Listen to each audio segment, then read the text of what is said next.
విజయనగరంలో ఎంఆర్ఓ రమణయ్యను హత్య చేసిన వారిని కఠినంగా శిక్షించాలని అమరావతి జేఏసీ అధ్యక్షులు బొప్పరాజు డిమాండ్ చేశారు.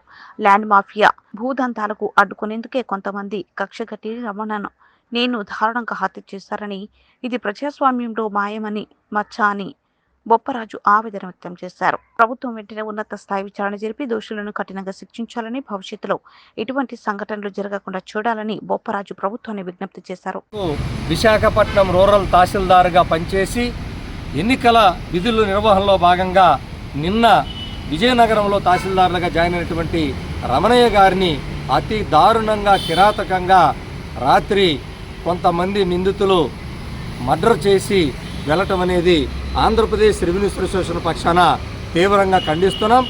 తక్షణమే నిందితులు ఎవరైతే ఉన్నారో వారిని కఠినంగా శిక్షించే విధంగా ప్రభుత్వం చర్యలు చేపట్టాలని, అదేవిధంగా ఏదైతే దాడి చేసేటువంటి విధి నిర్వహణటువంటి ఉద్యోగుల మీద దాడి చేసే వ్యక్తుల్ని కఠినమైనటువంటి చర్యలు తీసుకునే విధంగా చట్టాలు తెస్తే ఇలాంటి చర్యలు పునరావృతం కాకుండా ఉంటాయి.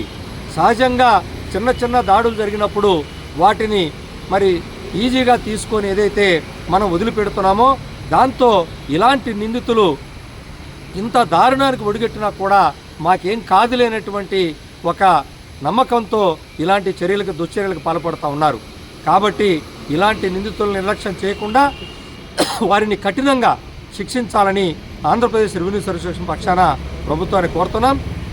అదేవిధంగా ఆ యొక్క కుటుంబాన్ని ఏదైతే రమణయ్య గారి కుటుంబాన్ని ఆదుకోవాలని ప్రభుత్వాన్ని కోరుతూ రమణయ్య గారి కుటుంబ సభ్యులకి ప్రగాఢమైనటువంటి సంతాపాన్ని ఆంధ్రప్రదేశ్ రెవెన్యూ అసోసియేషన్ పక్షాన తెలియజేస్తూ ఉన్నాం.